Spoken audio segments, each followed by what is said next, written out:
격세지감이라는 고사성어가 있습니다. 짧은 시간에 아주 많이 바뀌어 딴 세대가 된 것 같은 느낌을 말하죠. 한국 무기를 보면 이 말이 딱 맞는 상황인데요. 언제 이렇게 수준이 높아졌을까 하는 의문이 듭니다. 그 중에서 가장 독보적인 무기는 바로 K9 자주포입니다. 세계 자주포 시장 점유율은 50%를 넘었고 그동안 감히 비교조차 하지 못했던 독일의 자주포 펜저하우저 2000과 경쟁합니다. 펜저하우저 2000은 26년 전에 개발되었지만 누구나 인정하는 시대를 앞선 자주포입니다. 하지만 한국이 개발 중인 K9A2는 펜저하우저 2000을 넘어설 것으로 기대하고 있습니다. 러시아의 우크라이나 침공으로 우크라이나에 대한 독일 자주포 수출 허가가 나왔는데요. 가격이 225억 원이라는 것이 밝혀졌습니다. K9A1보다 약간 우세한 성능임에도 가격은 5배 더 높습니다. K9 자주포는 40에서 45억 원으로 알려져 있는데요. 가성비에서 비교가 안 되는 거죠. 전 세계에서 가장 인기 있는 K9은 K55 자주포 면허 생산 경험을 토대로 개발했는데요. K55는 미국 M109A 자주포입니다. 2011년부터 K55를 K55A1으로 개량하기 시작했는데요. 미국은 K55의 개량과 유사한 기술을 적용해 M109H를 개량하고 탄약 보급 장갑차를 개발 도입했습니다. 미국 기술을 토대로 성장한 자주포 기술로 미국 무기 개발에 영향을 준 것입니다. 심지어 미국의 기술 도입 시기는 2021년이고 K55A1의 개량은 2011년에 시작했습니다. K9 이야기를 하다 왜 K55A1이 나오냐고요? K55A1에 적용된 기술들이 K9을 개발하면서 한국이 자체적으로 연구 개발한 기술이기 때문입니다. 한국은 2018년부터 K9을 개량한 K9A1으로 업그레이드 중인데요. 또 한 발 앞서 나가게 된 것입니다. K9은 1998년 개발 완료했는데요. 개발한 후 20년 만에 개량 사업이 진행되고 있습니다. 개량 사업 전에 한국의 자주포 기술이 퇴보하는 것 아니냐는 우려가 있었지만 개량으로 확실한 해답을 보여주었습니다. K9의 진화는 여기서 그치지 않는데요. 내년부터 2027년 배치를 목표로 K9A2를 개발합니다. 이미 핵심 기술에 대한 개발은 완료한 상태인데요. 2023에서 2034년까지 연구 개발 및 배치를 위해 2조 3,600억 원이 책정돼 있습니다. 자주포는 전장의 신이라고 불릴 만큼 전장을 압도하는 힘을 가지고 있는데요. 한국은 세계 최고 성능의 자주포를 1,300여 문 운용하고 있습니다. K9 개발 이유는 단순합니다. 북한 자주포에 대응하기 위해서이죠. 1978년 한국은 충격적인 소식을 듣습니다. 미국 인공위성을 통해 북한 황해도 곡산군에 길이 15m인 자주포가 포착된 것입니다. 곡산에서 발견되어 곡산포라고 부르기도 하는데요. 공식적으로 1985년 군사 퍼레이드에서 처음 모습을 드러내며 주체포로 알려집니다. 전기형은 M1978, 후기형은 M1989입니다. 북한이 자체 개발한 170mm 59경장, 최대 사정거리 54에서 60km인 괴물입니다. 당시 세계에서 사정거리가 가장 긴 자주포로 인정받았습니다. 곡산포의 개발로 북한은 휴전선 근처에서 수도권을 직접 포격할 수 있게 되었는데요. 북한이 자주 하는 서울 불바다 발언의 근거 중 하나인 장사정포가 바로 곡산포입니다. 나중에 밝혀지지만 장점은 사거리가 긴 것 하나입니다. 발사 준비 시간은 30분이고 5분의 1에서 2발 발사할 수 있습니다. 명중률은 북한이 쏘고도 어디에 떨어질지 모를 정도죠. 결국 빛 좋은 게살구처럼 겉만 번지르르한 것입니다. K9 자주포는 정지 상태에서 30초, 이동 중에 1분 이내 사격 준비가 가능합니다. 발사 후 30초 내에 다른 위치로 재배치할 수 있어 적의 대응 사격으로부터 생존성이 높습니다. 또한 3분 동안 6에서 8발 발사할 수 있습니다. 정확도는 공산 오차 CP 10m로 세계 최고 수준입니다. 북한이 2발 쏘는 시간이면 적어도 6발 이상 발사 가능합니다. 주체포에 대해 자세히 알려지지 않았던 1980년대에는 한국이 보유한 포들의 사정거리가 30km였기 때문에 공포의 대상이었습니다.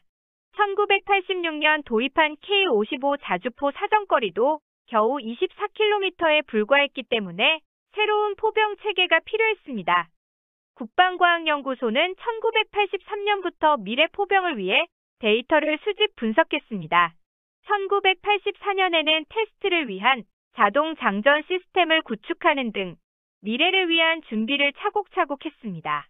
1988년 K55에 대한 업그레이드를 육군에 제안했지만 거부되었습니다.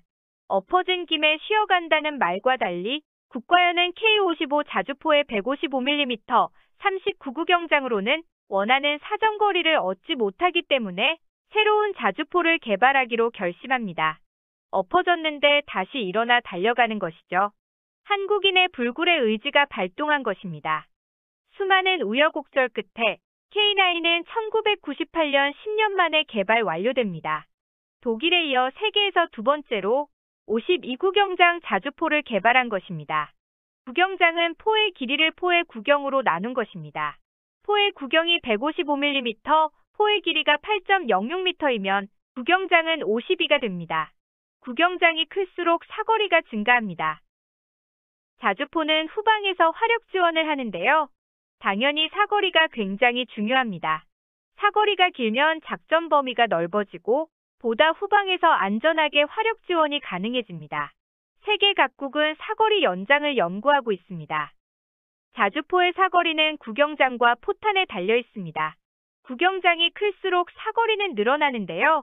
포신을 길게 하는 게 뭐 어렵냐는 의문이 생깁니다. 그런데 단순히 포신만 늘릴 수는 없습니다. 포신이 길어지면 무게중심이 달라집니다. 반동이 강해지는데요. 반동을 흡수하는 주퇴복좌기의 설계가 바뀌어야 합니다. 주퇴는 포신이 뒤로 밀리는 힘을 흡수하고 복좌는 포신이 제자리에 돌아가게 합니다. 두 장치는 연동되어 있어 주퇴복좌기라고 부릅니다. 약실의 가스 배출 시간이 더 길어지게 됩니다. 구경장을 증가시키는 것은 새로운 자주포를 개발하는 것과 비슷하다고 보면 됩니다.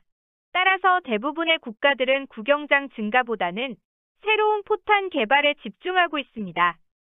포탄의 사거리는 항력이 좌우합니다. 항력은 물체가 유체 내에서 움직일 때 저항하는 힘입니다. 유체는 액체나 기체와 같은 상태입니다. 항력은 포탄의 앞부분, 본체, 후미 세 곳에서 발생합니다. 전체 항력 중 앞부분이 30%, 본체 20%, 그리고 후미 50%를 차지합니다. 포탄 후미의 항력이 왜 생기냐는 의문이 생기는데요. 포탄이 초음 속으로 날아가면 포탄 뒤 공간은 진공 상태가 됩니다. 진공 상태는 모든 물체를 빨아들이죠. 따라서 앞으로 나가려는 포탄을 뒤에 빈 공간을 채우려는 힘이 잡아당기게 됩니다. 포탄의 앞부분과 본체의 항력을 낮추기 위해 유선형의 모습을 하고 포탄을 회전시킵니다. 포신에 강선이 있는 것을 강선포, 강선이 없는 것을 활강포라고 합니다. 강선포는 회전을 위해 강선과의 마찰이 생기는데요. 마찰은 포구 속도는 느리게 만들지만 회전으로 항력을 낮추어 사거리가 늘어납니다. 활강포는 포구 속도는 빠르지만 포탄의 회전이 없기 때문에 항력을 많이 받습니다.